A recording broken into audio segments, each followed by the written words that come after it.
हमारा प्रणाम। Rewa engineering college और रीवा इंजीनियरिंग कॉलेज की एलुमनी एसोसिएशन की तरफ से और आप सभी का मैं बहुत स्वागत करता हूं अपने सभी साथियों की तरफ से। यह हमने एक प्रेस वार्ता आयोजित जो करी है उसका पर्पज़ था कि जो हमारा इंजीनियरिंग कॉलेज में रीवा इंजीनियरिंग कॉलेज को 60 वर्ष पूरे हो गए हैं, उसके उपलक्ष्य में हम लोग हीरक जयंती का सेलिब्रेशन कर रहे हैं 8 तारीख से 8, 9, 10 को।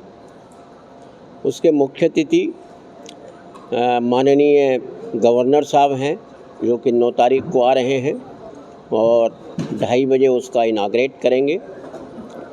उसके पहले 8 तारीख को हम लोग एक टेक्निकल फेस्ट टेक्नोवेशन के नाम पे एक आयोजन किए हैं, जिसका जो पूर्ण विवरण ऐसा है कि उसमें स्टूडेंट्स भी अपने मॉडल लगा रहे हैं और कुछ 4-5 इंडस्ट्रीज भी लगा रही हैं। अल्ट्राटेक है, ESL है, देन DK कोहली हैं और कुछ संस्थाएं और भी हैं वो लगा रहे हैं और हर एक ब्रांच के स्टूडेंट्स भी टेक फेस्ट लगा रहे हैं। तो उसका एक जो हम लोग 8 तारीख को कल जो है 2:30 बजे डॉक्टर पिल्लई जो कि पद्म विभूषण और पद्म भूषण हैं और ब्रह्मोस एरोस्पेस के वो फाउंडर MD हैं, वह आ रहे हैं, वह करेंगे और गरिमामय उपस्थिति उस समय हमारे माननीय उप मुख्यमंत्री राजेंद्र शुक्ला जी की भी रहेगी और बाकी सब गणमान्य अतिथि रहेंगे।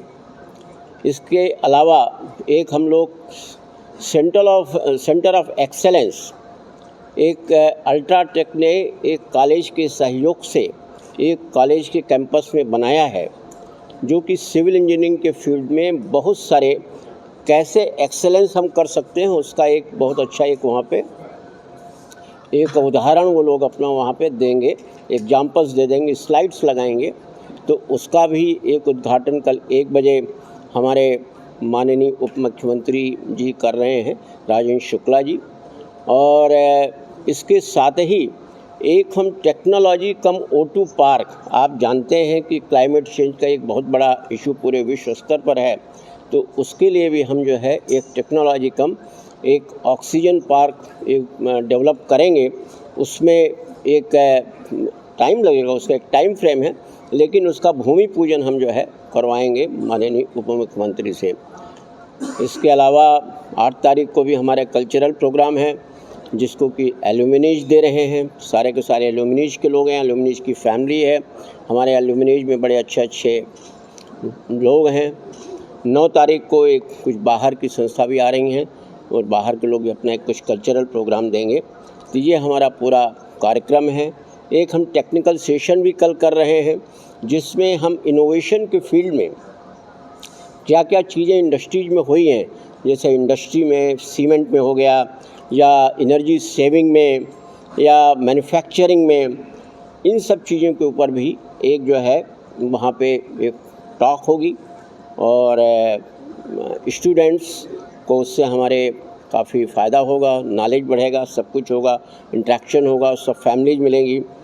तो यही हमारा एक कार्यक्रम है 8, 9, 10 का और मैं आप लोगों से विश करता हूँ कि आप लोग एक वहाँ पे आएँ, सम्मिलित हों उसमें और हमारे कार्यक्रम की जैसे टेक फेस्ट है या और जैसे कार्यक्रम है उसकी एक ज़रा विजिबिलिटी दे, बिकॉज आप एक ऐसे माध्यम हैं जो कि आप इंजीनियरिंग कॉलेज को एक विजिबिलिटी दें जिससे हमारा कॉलेज जो है एक राष्ट्रीय स्तर पर एक जाना जाए। इस इंजीनियरिंग कॉलेज से काफ़ी अच्छे लोग अच्छी पोजीशन में रहे हैं। विनोद सिंह बघेल जो हैं, ये आप थोड़ा सा बता दें। IES इंजीनियरिंग सर्विसेज में उधमपुर JNK में पोस्टेड हूँ। मैं डायरेक्टर लेवल का ऑफिसर हूँ और डिफेंस के जितने भी प्रोजेक्ट हैं उसमें हम काम कर रहे हैं। मैं retired chief engineer power generating company से मैं 1981 बैच का हूँ और 2022 जुलाई में रिटायर हो चुका हूँ। मैं स्वयं में रहा हूँ, मैं वहाँ का farmer chairman and managing director हूँ वहाँ पे, और 71 मेरा 3rd बैच है कॉलेज का। प्रिंसिपल साहब हैं, आप लोग सब जानते ही हैं। मैं सिद्धार्थ से चली जा रही है, कैसे बन पाएगा? क्या बन पाएगा? डीम्ड यूनिवर्सिटी कैसे बन पाएगा रीवा इंजीनियरिंग कॉलेज? आप जैसे जिम्मेदार लोग बैठे। देखिए, डीम्ड यूनिवर्सिटी जो बनती है, एक कॉलेज हमारा काफ़ी बड़ा है। जैसे भी एमटेक का कोर्स आया है, और भी बहुत सारे रिसर्च वगैरह होंगे, सेंटर ऑफ एक्सेलेंस हम लोग बना रहे हैं, और एलुमनी भी जो है काफ़ी अब जो है एक कॉलेज के साथ मिलकर, और हम लोग जब इस कॉलेज का एक विजिबिलिटी होगी तो स्वाभाविक है कि डीम्ड यूनिवर्सिटी का हम तो ये चाहते हैं कि बिल्कुल इंटरनेशनल लेवल में हमारा कॉलेज जाए, तो उसमें कोई ऐसी बात नहीं। प्रिंसिपल साहब आप बोले। हाँ जी, अभी डीम्ड यूनिवर्सिटी के लिए घोषणा तो हो गई थी, लेकिन उसके डिटेल में जब गए तो बहुत सारे हर्डल हैं। वो हर्डल एक एक करके हम दूर कर रहे हैं। पहले तो 2 चरणों का NBA एक्रीडिटेशन होना चाहिए। National board of accreditation new Delhi, जो कि डिग्री जो बच्चों को मिलती है उस दौरान वो 54 देशों में मान्य होती है। तो हमारा एक चरण जो है 2021 में पूरा हो चुका है, और दूसरे चरण के लिए 30 जून 2027 तक का भी हो चुका है, हमारे को मिल गया है। इसके बाद फिर जो है PG कोर्सेज खोलने के लिए सारी ब्रांचेस में, तो 3 ब्रांचेस में PG कोर्स शुरू हो चुके हैं। इसमें सिविल, मैकेनिकल और इलेक्ट्रिकल। अब बचा कंप्यूटर साइंस और इलेक्ट्रॉनिक्स। तो इलेक्ट्रॉनिक्स के लिए हम लोग प्रयासरत हैं। फैकल्टी की थोड़ी सी कमी के कारण हम लोग ज़्यादा चूक जाते हैं 1-2 नंबरों से ही, अदरवाइज़ हमारी पूरी कोशिश है। जब ये दूसरे चरण का एक्रेडिटेशन हो गया, एक शर्त पूरी हो गई, एमटेक कोर्सेज 2 और हमको मिल जाएंगे जब NBA हो जाएगा इलेक्ट्रॉनिक्स और कंप्यूटर साइंस का। कंप्यूटर साइंस रिलेटिवली नई ब्रांच है, उसमें पदों की स्वीकृति अभी नहीं हुई है। पदों की स्वीकृति का अधिकार कैबिनेट को है, मध्य प्रदेश कैबिनेट को।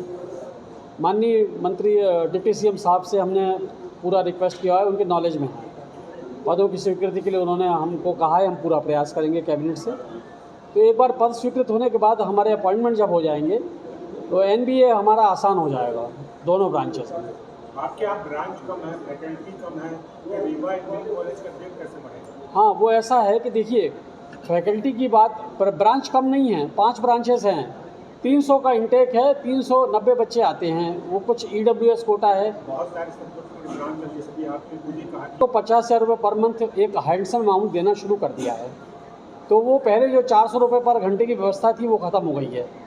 उसके चलते हमारे को 62 फैकल्टी इस समय हम लोग हैं। हमारे रेगुलर फैकल्टी की तरह ही माने जाते हैं असिस्टेंट प्रोफेसर NBA के गाइडलाइंस में। तो हमें अब आगे आने वाले चरण में जो है बहुत आसानी से NBA एक्रेडिटेशन 5 ब्रांच में मिल जाएगा तीसरे चरण का। रही बात एमटेक की, तो NBA एक्रेडिटेशन होते ही उसी साल से हम एमटेक कोर्स के लिए अप्लाई कर सकते हैं, जो कि हम 2026-27 बैच में कर देंगे, इलेक्ट्रॉनिक्स और कंप्यूटर साइंस दोनों ब्रांच में।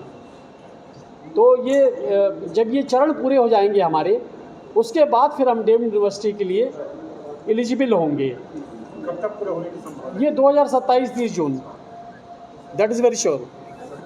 का सबसे बड़ा आकर्षण जो हमने रखा है, हमने कई एक इंफ्रास्ट्रक्चर कॉलेज के अंदर, जैसे आपने भी पूछा और जैसे प्रिंसिपल साहब ने भी कहा, NBA एक पार्ट है, बाकी और बहुत सारे इंफ्रास्ट्रक्चर कॉलेज में होने चाहिए। तो हम लोगों ने कुछ ऐसा डेवलप किया है, तो उनको हम गवर्नर महोदय से उनको ओपन भी कराएंगे। फिर एक जैसा हमने कहा, एक टेक फेस्ट हम एक आयोजन कर रहे हैं। आप आएंगे, देखेंगे और आपको एक बिल्कुल बहुत ही अच्छा लगेगा। वो टेक फेस्ट में बच्चे लोग अपना मॉडल्स बना रहे हैं जो उन्होंने खुद बनाया है। सामने इंडस्ट्रीज बैठी होंगी, जब बच्चों से वो पूछेंगे कोई, आप जब जानेंगे तो आपको खुद समझ में आएगा कि उनके डिज़ाइन फंडामेंटल्स कितने पूरे हो रहे हैं। आज डीम्ड यूनिवर्सिटी एक एस्पेक्ट है, आज हमको एक अच्छे इंजीनियर्स देने हैं, तो ये एक बहुत बड़ा एक आकर्षण रहेगा टेक फेस्ट का।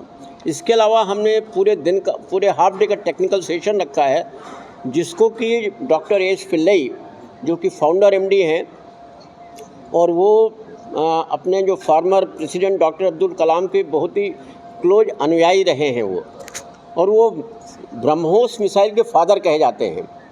वो करीब 1 घंटे का लेक्चर देंगे this space and leadership, space and leadership, space missile and leadership. 1 घंटे करीब उनका लेक्चर रहेगा। तो आप अंदाज़ा लगा सकते हैं कि जो आदमी है उन्होंने 10-12 किताबें भी लिखी हैं, हिज पद्म विभूषण और पद्म भूषण भी हैं। तो ये सब एक मेन आकर्षण ये रहने वाले हैं। दूसरा सबसे बड़ा देखिए आकर्षण होता है, हम लोग जैसे आज मुझे पास हुए, मैं 71 से, क्यों मेरे 54 साल हो गए, कितने बिछड़े हुए लोग एक दूसरे से मिलेंगे। अभी आप जाके देखेंगे तो लोग एक दूसरे को गले से चिपका रहे हैं, फैमिलीज मिलेंगी। तो ये सब आकर्षण, बहुत सारे आकर्षण है। कल्चरल प्रोग्राम एक आकर्षण रहेगा। हमने उसको कंबाइन किया है technical, cultural, management, knowledge sharing, बहुत सारी चीज़ें हैं। लोग अपनी अपनी सक्सेस स्टोरीज को शेयर करेंगे, किस तरीके से संघर्ष करके लोग आगे बढ़े हैं। एक बच्चों के लिए एक बहुत मोटिवेशन मिलेगा। तो ये एक बहुत बड़ा ये आकर्षण रहेगा। इंजीनियरिंग कॉलेज में कुछ निर्माण हो रहा है, जी, इंजीनियरिंग कॉलेज में बहुत सारे निर्माण